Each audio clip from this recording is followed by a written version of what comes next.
Welcome back to DVC Weekly. This is episode 197.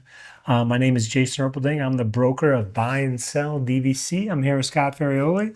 I'm the owner of DVC-Rental.com. Remember the dash to save the cash, and buyandsellDVC.com. And today is November 13th, 2024. So the 11th month window for your home resort is October 13th, 2025.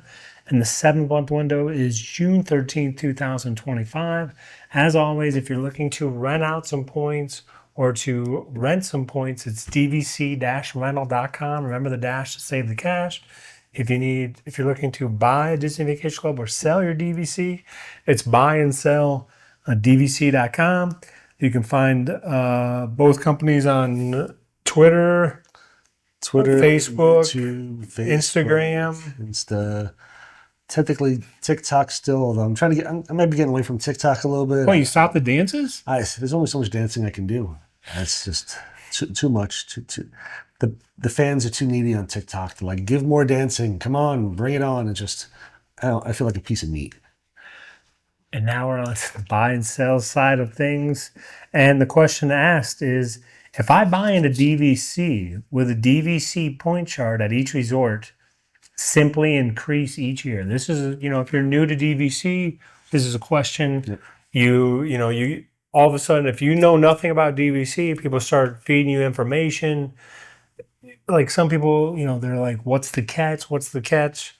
So that's one of the things they're like, well, the short answer to this question is no. That's the beauty of DVC. But there can be what is called a reallocation of points. If you want me to do an extreme example, most schools in the States have a spring break in March. So, the point charts are a little bit more in March than they are, say, in May. But if all of a sudden things got changed completely around and all of a sudden there was spring break for some reason was in May and not in March, well, then the May time would be more points and the March time would be less points. So it's a reallocation of points. It's not just increasing the points overall. It's just adding some points here, lowering some points here. The biggest reallocation of points occurred between 2010 and 2011. That's when there was a shift in points where on the weekend, it used to be a lot more points. And it just got to the point where so many members were just staying Sunday through Thursday that they had to do a reallocation of points over a 2-year period to try and balance it out. And now it's more points to stay Sunday through Thursday and less points to stay on the weekend compared to the past.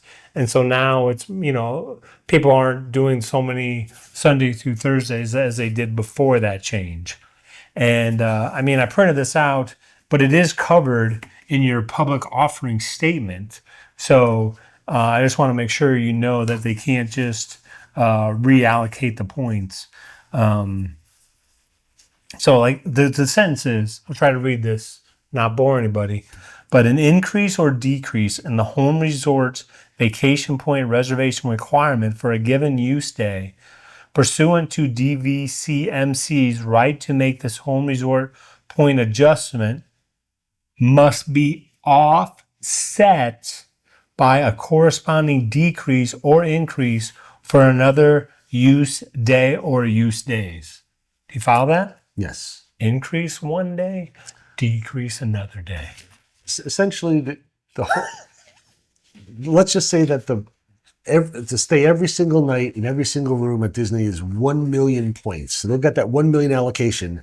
If they're going to move something from somewhere to make it more expensive, they got to lower it somewhere else. So it's 1 million points. They can't just make it one more points. Everything is locked into this little ecosystem and it can't escape. So if something's going to go up somewhere, something absolutely on the opposite side has to go down the same amount to make it even, because they can't add more points than those 1 million and they can't take away points from those 1 million. It's locked in. So you should be, if you're looking at something and you say, well, this one I normally go, it's pretty safe to assume that that's going to be the same point total for X number of years. It may go up a few points depending on whatever, or it may go down a few points, but it's basically going to be the same unless there's a major reallocation. And the main thing to take away is that Disney can't just make it more points. They can't raise everything on you. You know, with inflation, every year there's inflation. You know, prices go up on everything. When you buy into DVC, these points are locked in. They're not going to change. Disney can't just sit there and say, man, we really need to double the price of this room. You know, that's the rate that everybody else is getting. You're locked in. So essentially, you know, you're locked in at today's rate. When you buy it, it's not going to go up really. Yeah, because I mean, I will There's maintenance say, fees. There's maintenance fees. I mean, some people think that you buy in and then Disney sits around at a table and they go, well, resort prices are up this, inflation is up this. Let's just increase the point total across the board by 8%. You know, they can't do that. So you're protected. Which makes it a really good deal because there's some, especially resorts that have been around a while, maybe there are less points per night to you know, when they set them up. You know, your old Key West, your boardwalks, a small amount of points that, you know, right now they could be really, really good deals. I mean, you got Vero Beach at the end of May, 10 points a night during the week. I mean, that's a steal. Is it Hilton? I know Hilton Head, is it Vero as well? It's six No, point in just January. Hilton, Hilton Head 6 in January. I feel like Vero is really low in January too, though. It might be like 8 or It might be 8. I don't recall, but yeah, like 6 points a night, 8 points a night. I mean, that's nothing for off-peak season. Great trip. Taking my family to Vero Beach in February. My parents are supposed to be coming to visit as long as there's no issues with anything, and get to check out Vero Beach for the first time. It's relatively During school or?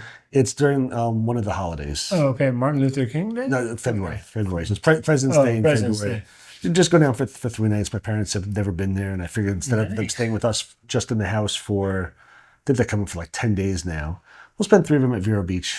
Let them, they have their own place. They're going to love it. Yep, they have 2 ocean view in rooms, so my mom can go out there and. Do they get bit overlook the by ocean. bugs or are you not sure? No idea. No idea. They've never been exposed to no-see-em, so we'll see how this goes. I've never. Better ask your mom or bud to. Yeah, those no-see-ems can be nasty. That sounds fun. Did you? I don't know if I cut you off. You had more on the trip. No? That was. Are you gonna take them fishing? See if they catch some I snook? don't know if they can. My mom definitely can't. My dad maybe could go fishing. I don't know. It Sounds fun. This is exciting. Look at that. He's dropping hints about episodes in February. Look at that. It's what I do. Now we're on to the food review of the week. Plus, I'm sure he'll have food reviews with his whole family in Vero Beach. I might hit the Publix, do a food review for So there you go. Come here, I'm gonna eat you! Get in my belly! So a few weeks ago, our good friend Chris Malick from the WDW Review came down, was visiting. We were doing a little recording around Crescent Lake, around a beach club in the boardwalk area, and talking about Disney stuff as we were walking around for the WDW Review podcast. And we're lucky enough to get a last-minute reservation at Beaches and Cream, which is a smaller restaurant, so tougher to get into. But one of the last times Chris was down here, we did the same exact thing. We did a Beaches and Cream review. I think that the last Beaches and Cream review I did was with Chris Malick like a year plus ago. This time I got the Reuben sandwich for $19, which is a little bit steep. It's your typical corned beef, sauerkraut, Swiss Thousand Island dressing on marble rye. Also had the choice of tater tots or fries, and I went with the fries because I ordered last, and my wife and Chris both got the tater tots. And going forward, I would definitely go with, well, the fries were okay. The tater tots were like really crispy on the outside and soft inside. So the tater tots were really, really good. So I'd definitely go tater tots next time. Reuben itself was pretty good. There's nothing fancy about it. And it's typically like a very basic diner menu there. There's like 8 items on the menu. I do, wasn't amazing. I do like Reuben sandwiches. I've had them many times, but I mean, I would definitely get it again. $19 plus for the sandwich and fries is a little high, but honestly, everything else at the restaurant is around that price range, so it's not like that's the higher than everything else. So I give it a 7.7. Definitely, if you like Reuben's, it's a good sandwich. It's not going to blow you away, but I mean, it's definitely solid and definitely enjoyable. And this is the place with the famous ice cream, right? Yes. They have, What's the big thing there called? that's the kitchen sink ice cream. And did you guys get that? We did Is not that get coming on an episode later? No, we Chris and I have discussed it in the past because it's I don't even know what the number is now, but it's like, 8 scoops? I think it might be more than 8 scoops. It's Okay. a lot of ice cream and then a whole can of whipped cream and every topping they have there on it. It's a lot. And normally people get it they'll have like, 6 or 8 people all eating the kitchen sink together. And he said, oh, we should, do it for us and record it. And I'm like, nobody needs to watch me. What about try the to mini? eat. They do have a little mini one, but that's the cheap way out. Well, we did the mini, That's what I'm talking about. That's the cheap way out. but we also did the mini because Who was eating it? we didn't have a reservation, and from the outside window, only get the mini. You can only get the mini. Yep. So, did you witness any? No. That's a good point. We did not. That's Last time we were there a year ago, like 6 times, the light. Right. They put the lights it's a on. big deal. They It's make a big deal, folks. There's a big deal for when you order the kitchen sink and they make like a presentation. Not a single one. We were there early. We were one of like it You opens. say early. What time? They open at 11. We had like an 11:05 reservation. That's all we could get. I'm guessing you guys stretched it out. You were there for like an hour. Probably not an hour. We were there for a while, probably good 45 minutes to an hour. But absolutely surprising, nobody ordered the kitchen sink when we were there. And maybe You should have gotten. But do you think you could handle the mini between the two of you? Probably. Because the mini, even between my family of 4, was kind of tough. Really? Okay. Kind of. Now, Chris is a thin guy. I don't know how much he's going to eat. I mean, I don't know if you guys need to I can train for it or There's a possibility. those professional eaters. They're training. I'm not Joey Chestnut, but maybe I. What if we get me, you, Malik? If Chris Malik is watching this, he's going to absolutely put this in effect and say, "Let's do this," and he's going to record it. And it's now you're going to lock us into a kitchen sink episode now. Is that what you want? Well, I mean, we need. Do you like ice cream? I think we know need you like sweets. Yeah. We need at least 4 people, right, to have a chance at it. Yeah, at least 4. Do we need 6? I don't know. I think 6 might be too easy. I don't know. His kids, your kids, It would be fun.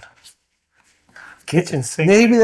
Maybe a kitchen sink episode. Just to clarify, in your entire Walt Disney World experience, has the kitchen sink ever been attempted by you? No. And not the half either? No. Okay. So it's got to happen at some point. Apparently, yes. Your kids will be down for it, right? They're not huge ice cream fans. They like ice cream a little bit, but like they're not sitting there like I want a big sundae. And they're like I'll have a little bit. They're not huge ice cream guys. My youngest, But not because of like. No, not like lactose issues. Okay. My youngest likes ice cream more than my oldest. All right, we can maybe do this. We'll see. We got to get the kitchen. I mean, I've never attempted the kitchen sink. I do want to. If you guys are interested in seeing us do a kitchen sink video, please comment on this. We have to get If nobody comments, it's dead. kitchen sink at some point, Malik. At some point. Hope he's not watching. And now we're on to the DVC-Rental side of things. So for the rental side today, I just wanted to go over some resorts that have really good pools because the best pool on property is pretty much known as Stormalong Bay. Everybody considers that the best pool, which is at Beach Club. And that's going to be closed January 25th to June 25th of 2025. Are you kidding me? Nope, I'm serious. So actually, with Beach Club being closed for that, How is such a long time being closed? I don't know. I mean, the pool. I mean, I'm not it's a lot bigger than the change beach. the theming. I don't think so. I don't know why it's closed for that long. Maybe Disney has a tendency to come back earlier than they say. Are you sure this is accurate? I'm pretty sure. How did I miss this? I don't know. But it's supposed to be closed. Maybe it'd be easier to get a Beaches and Cream reservation now. We go get our ice cream earlier. So I just want to go over a couple of the pools that's very, very good on Disney property. If you're really upset that Beach Club's going to be closed, the lava pool at Disney's Polynesian Resort, volcano themed pool. It's beautiful tropical setting, wonderful water slide, sandy beach area, relaxing hot tub, one of the best splash areas on property. The Uzima pool at Disney's Animal Kingdom at Kidani Village. Pool, again, was relaxing oasis with 0 depth entry, which is really good, especially if you've got little kids. Having a zero depth entry is nice. Fun slide, whirlpool, splash area for the kids. A lot of these have the splash areas, which are really, really nice for the kids. The Grand Floridian pool has large pool with a giant waterfall, whirlpools. My New York accent came out there for a second. Large pool with a giant waterfall, whirlpools, and the Alice in Wonderland themed splash area for kids. That one's always fun. They got a big Mad Hatter's hat that fills up with water and then dumps over on the kids every minute or so, a little more than a minute. Yeah, probably 2 minutes or something. Plus one, I think that some of the options I think are wildly underrated are both at Wilderness Lodge, because Wilderness Lodge has the Copper Creek Springs pool. I love that pool. Yeah, it says follow the bubbling Copper Creek to discover dazzling heated pool surrounded by nature. There's a 67-foot water slide built into the rocks, hot tub. They have a cold whirlpool spas, apparently. I didn't know about that. They have a newly added activity play area. Plus, also really nice is it's right by the Geyser Point Bar and Grill, which has refreshments and snacks. Geyser Point, very underrated as well. I think I had the best burger on property. They have a bison burger at Geyser Point that I think is one of the best burgers on property. And Plus, Geyser Point goes off every hour on the hour? so yes. And but the Boulder Ridge Cove pool, you get one Wilderness Lodge resort with 2 big featured pools. They've got spa. They've got zero depth as well. It's also really cool is they have first come first serve 6 shaded seating areas, like little bungalow, like little special houses with seats, like with shade. Like it's I can't remember the term right now. You could rent it like a cabana. So like Place at Beach Club, you can like rent out a cabana. They have 6 here that are for free. So it's free. First come first served. You can get your own like private little cabana outside the pool area. So really, really good options while Stormalong Bay is closed. Again, I think those dates are correct. It seems like a long time. It seems like a really long time.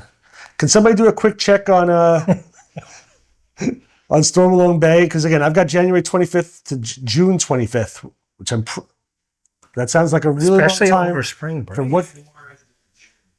Yeah, that's correct. January through June. Whoa. So again, maybe they'll finish early and they'll open up early. But as of right now, they're scheduling January through June. Stormalong Bay is going to be closed. Now again, it's a much larger pool and area than like Vero Beach, which they just had. But that I agree with you. That sounds like a long time. Yeah.